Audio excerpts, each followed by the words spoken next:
شاید کدام آرزو داشته باشی. ما گاهی اوقات آرزوهای در سر خود میپرورانیم، یا امیدها داریم یا خوابها و رویاهایی میبینیم که متحقق شدنش در آینده برای ما بی‌نهایت مشکل هست، اما در نزد الله مشکلی وجود نداره. در نزد الله غیر ممکنی وجود نداره.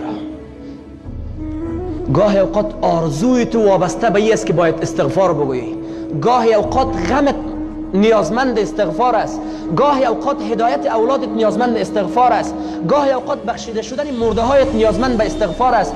گاهی اوقات بلندترین آرزویت از تویی را میخواهی که استغفار بگو. امام احمد حنبل رحمه الله را میشناسید، یکی از صاحبای مذهب است، مذاهب چارگانه.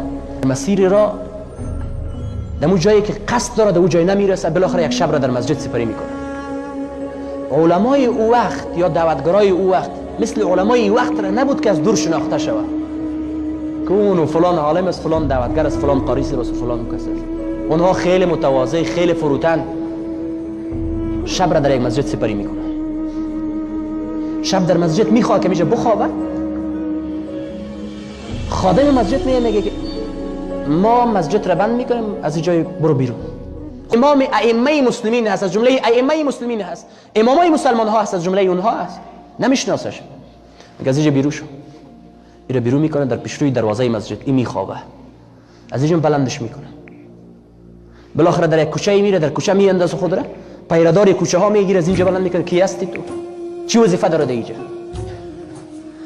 بالاخره میبینه که دور یک مخبز، یک نانبایی هست، به اصطلاح ما شما میره شی نانبایی را یا دروازه ایش را میچکانه که ما یک مسافر هستم، مرا میشه بده چه جای بده. من پیشتر یادآوری کردم گاهی اوقات آرزوی تو استغفار نیاز داره. برآوردن شدن آرزوی تو یک استغفار کار داره. استغفار 2 روزه و 10 روزه و 1 ساله و 1.5 ساله. یکی در اینجا داخل میشه میگه درست است، بیا نانبایی گرم هم است یا مخبز گرم میباشه، زمستان تابستان گرم است. بالاخره در اینجا داخل میشه، این نانبایی رو میبینه که در هر خمیر که میکنه یا بهتر مثال نانی که پخته میکنه زبانش در حرکت است.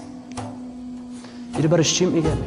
امام احمد حنبل به این نانبا میگه که خیرت باشه، چی گفته روان است؟ میگه ما عادت استغفار دارم. استغفر الله گفته روان است. گفت از این استغفر الله گفتن چیز به دست آورده؟ طرفش تبسم کرد. گفت تا به حال در دنیا هیچ آرزویی نبوده مگرم برآورده شده. هیچ آرزویی نداشتم اما توسط استغفر الله گفتن برآورده شده. گفت یک آرزوی من مانده، یک آرزو مانده و من متیقن هستم که به آرزوی خودم میرسم. گفت تو آرزوی چی هست؟ گفت مردم از امام احمد حنبل خیلی یادآوری میکنن که تو یک امام هست، این تو یک بزرگوار هست، این تو متقی هست، این تو یک شخصیت جهانی هست، این تو یک خادم مسلمان ها هست، یک دیدار از ما کار داره. یه میگه ها هو الله، ها هو الله قد جاءك بأحمد وكان يجر من رجله الى مخبزك. آرام باش، او الله هست، احمد را برات آورد، در حالی که امی کسی که کوچه‌بان بود کوچه را محافظت میکرد از پایش کش کرد، طرف نانبایی پیشوی نانبایی را انداخت. گفت ها هو الله قد جاءك بأحمد وكان يجر من رجله الى مخبزك.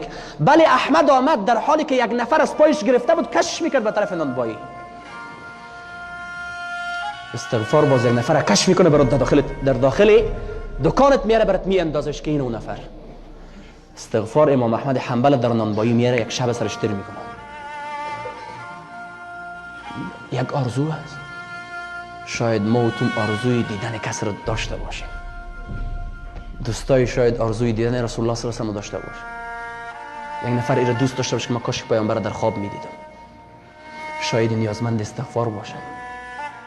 شاید این دیدار استغفار کار داشته باشه.